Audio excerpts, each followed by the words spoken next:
He's more than a dog, he's my best friend. If it's 20 below, it don't matter to him. He's always up, ready to go.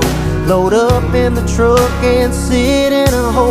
Yeah, he loves it when we kill him, but it don't matter if we don't. He loves it all the same, even when it's slow. Take a duck blind sunrise with him any day. If it was up to me, good dogs would never pass away.